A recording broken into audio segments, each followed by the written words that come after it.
everyone. Welcome back to Learning. Imagine you are sitting at your desk.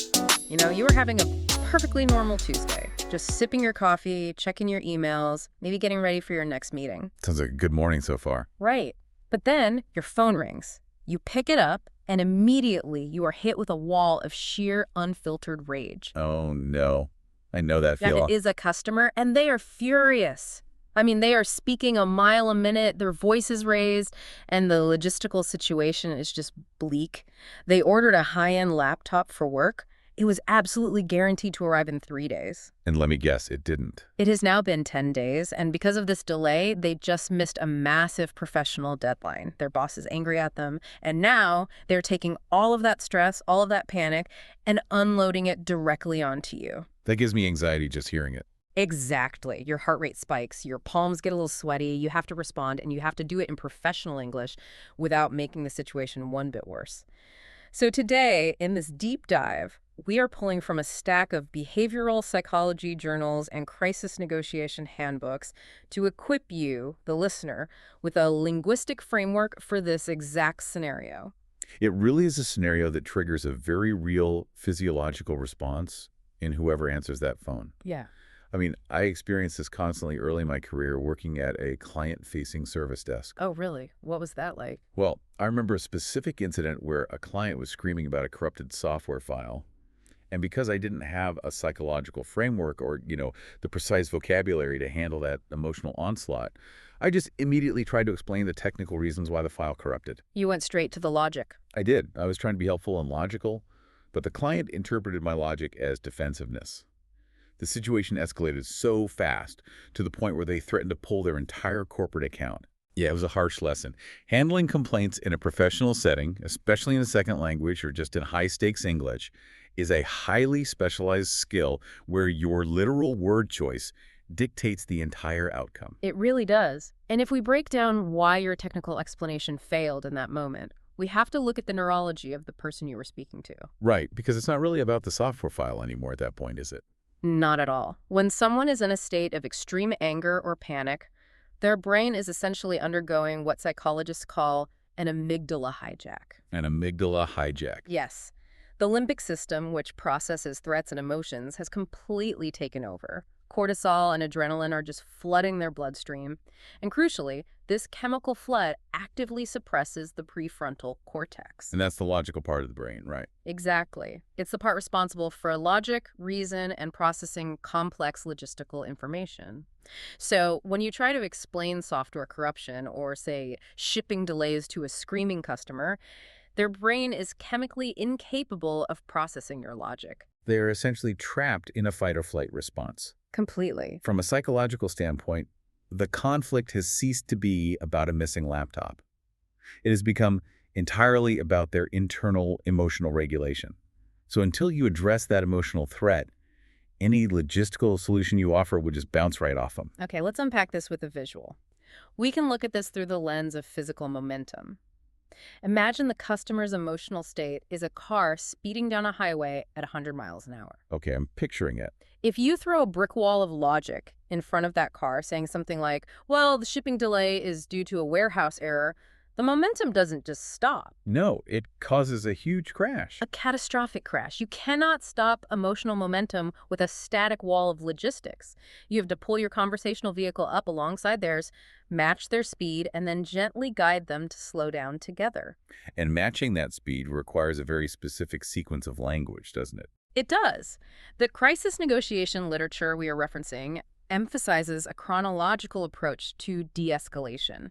We are going to build a vocabulary power block right now consisting of 6 specific phrases. I love this. Let's get into the exact words. The first priority in the timeline of a crisis call is establishing an empathy baseline. The exact phrasing recommended by behavioral psychologists to achieve this is, I completely understand how frustrating this must be for you. Let me practice that delivery because tone is just as critical as the words. I completely understand how frustrating this must be for you. That was great.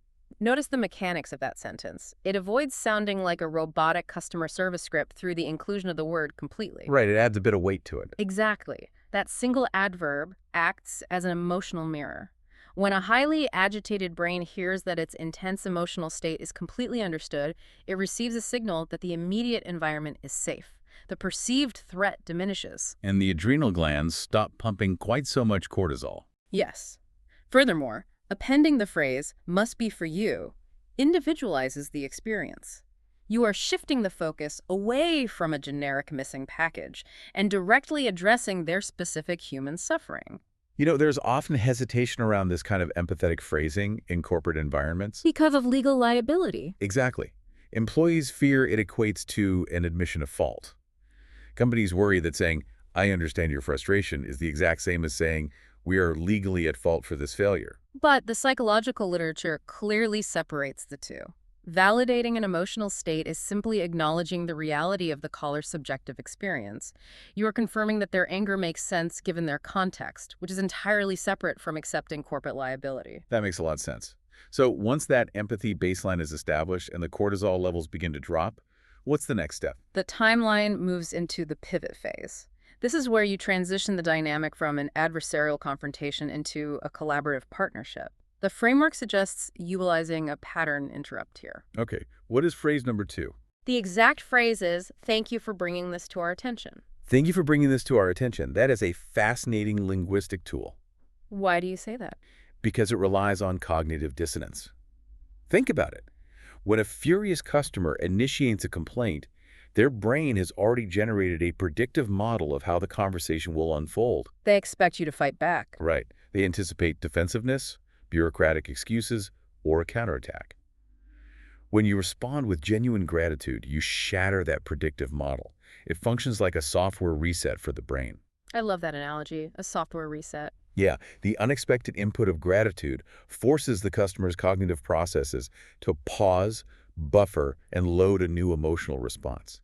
It is very difficult for the human brain to maintain a posture of aggressive attack when it is actively being thanked. You are essentially reframing their complaint from an attack into a valuable contribution. But, gratitude alone doesn't solve the underlying problem. True, the customer is still missing their laptop. Exactly, and they need to know you are taking the issue seriously.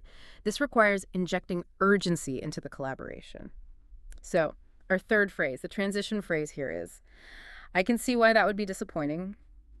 Let me look into this right away." Let me try that one. I can see why that would be disappointing. Let me look into this right away. The operational power of that sentence really lives in those final 3 words, doesn't it? Right away, yes. It transfers the cognitive load from the customer to you. They have spent the last 10 days carrying the anxiety of this missing item. And by establishing an immediate timeline, you are signaling that you are now an active agent working on their behalf. You have moved from sitting across the table from them to sitting next to them, looking at the problem together. That perfectly brings us to the resolution phase of the timeline. The empathy and the pattern interrupt have stabilized the situation, but accountability is now required. Because a failure actually did occur in the supply chain. Yes, and it must be addressed without making the entire organization appear incompetent. So the architecture of a professional apology, which is phrase number 4, sounds like this. "I apologize for the inconvenience. This is not the standard we hold ourselves to." Let me internalize that structure. I apologize for the inconvenience. This is not the standards we hold ourselves to. The distinction between "I'm sorry" and "I apologize" is actually pretty vital in a professional setting, isn't it? It is. "I am sorry" is an emotional state. It is casual and it often lacks weight. But "I apologize" is an action. It demonstrates professional accountability. And that second clause is where the organizational reputation is preserved, right? Precisely.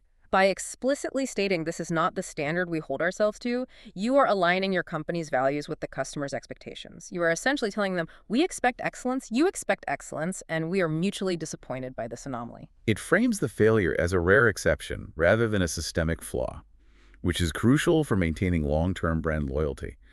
So what is phrase number 5? From there, the conversation must definitively pivot toward the future. The crisis negotiation handbooks stress the importance of possibility over limitation. The phrase to use is, "What I can do for you is." What I can do for you is. Exactly. For example, what I can do for you is overnight a replacement laptop right now and completely refund your original shipping costs. Leading with a solution. Yes. And you follow that immediately with our 6th and final closing phrase. "Thank you for your patience. Is there anything else I can help you with today?" Let me practice that whole flow. What I can do for you is overnight a replacement. Thank you for your patience. Is there anything else I can help you with today? That decisively closes the conflict loop and returns the interaction to a standard service dynamic. It really does. Now, to truly understand how this chronological timeline functions under pressure, Yep. we need to test it. Oh, are we doing a role play? We are doing a live role play. I want you to take on the persona of that genuinely furious customer from our opening scenario.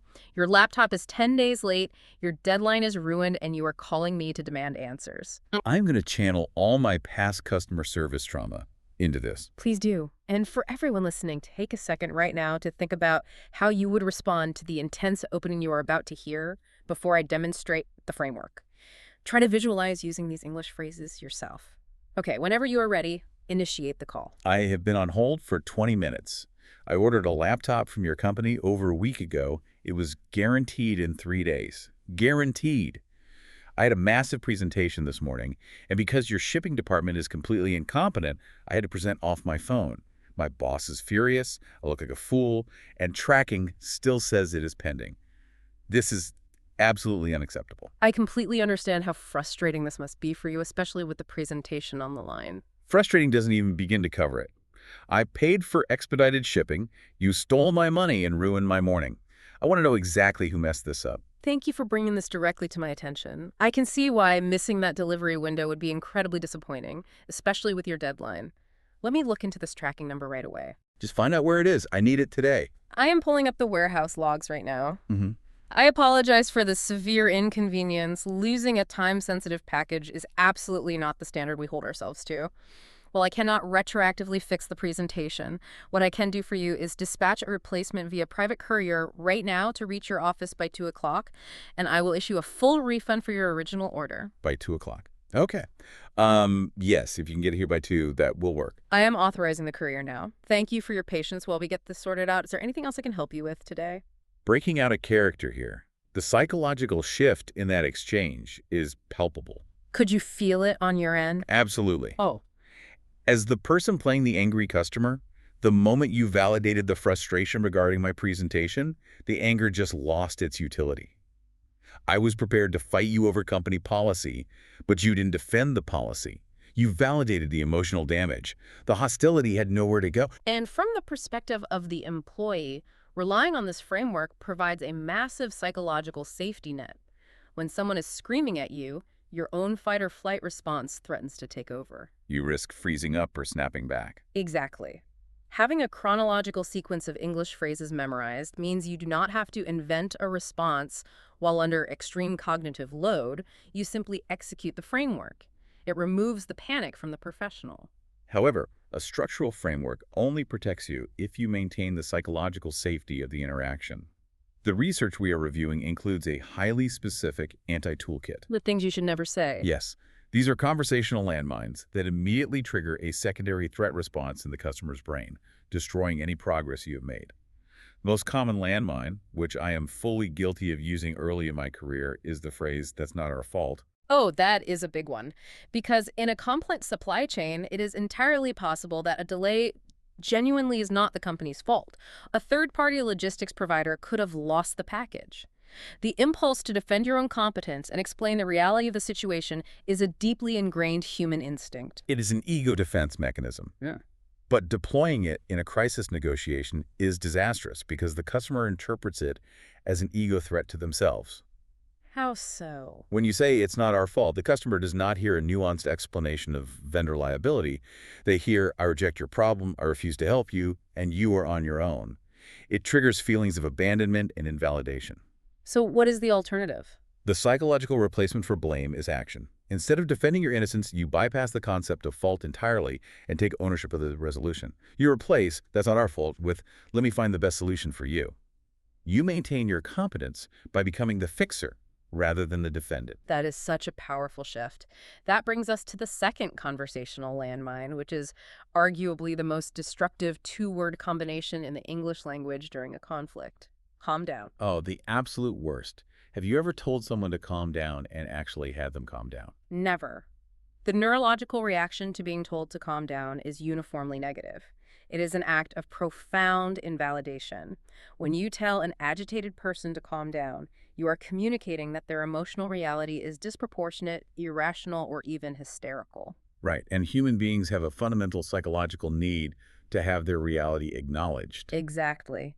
When that reality is denied, the brain interprets it as a threat to its autonomy.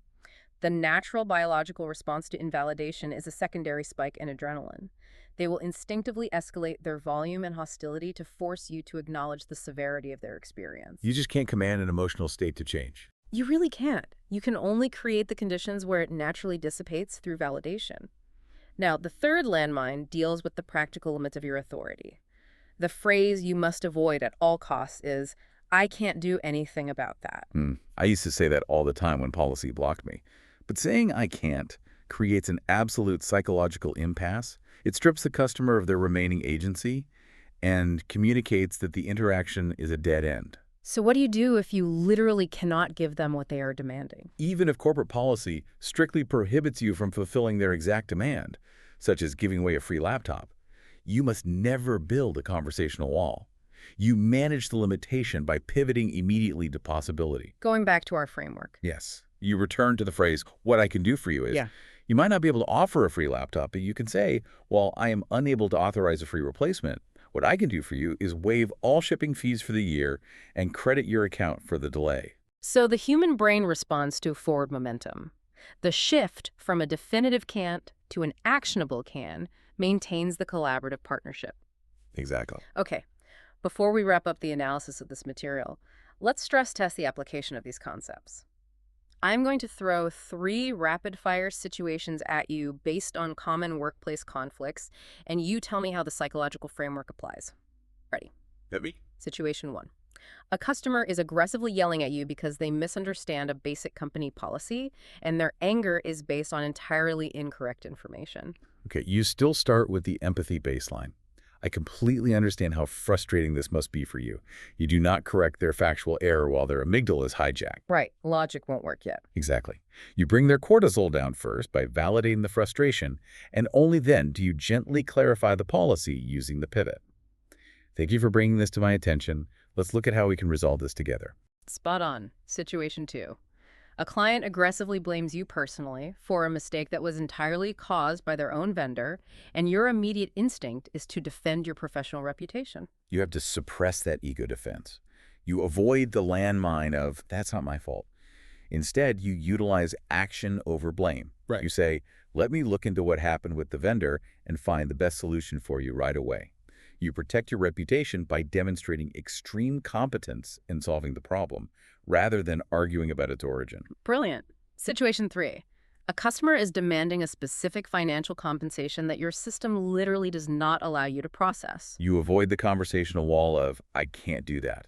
You pivot immediately to possibility. What I can do for you is, and then you offer the maximum concession your system does allow, shifting their cognitive focus toward the tangible benefit they are receiving rather than the limitation. You aced it.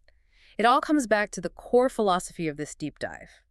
Empathy before action, possibility before limitation, and gratitude before goodbye. By structuring your responses sequentially, establishing the empathy baseline, utilizing the pattern interruptive gratitude, injecting urgency, apologizing with standards, and pivoting to a solution, you systematically de-escalate the neurological threat response in the person you are speaking with. You know, as we conclude, there is a broader implication to this research that extends far beyond the workplace. What do you mean? Well, we have analyzed these behavioral triggers through the lens of corporate customer service. But consider the underlying mechanics here. Acknowledging frustration before defending your actions, replacing the ego defense of it's not my fault with a collaborative focus on a solution, and avoiding the invalidation of telling someone to calm down.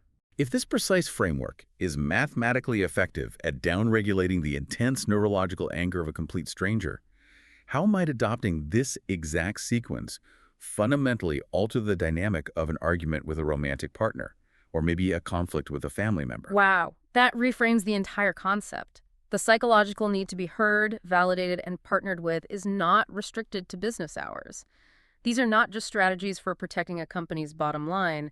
They are foundational tools for navigating human friction. Absolutely. Knowing how to predictably lower the conversational temperature means you never have to be a victim of someone else's emotional momentum. You have the blueprint to guide any interaction toward a resolution. For your homework this week, to everyone listening, take this framework, test these English phrases in your next difficult conversation, and observe how the dynamic shifts. If you found this useful, make sure to subscribe so you never miss an episode. Thank you for exploring these behavioral mechanics with us today, and we will see you on the next deep dive.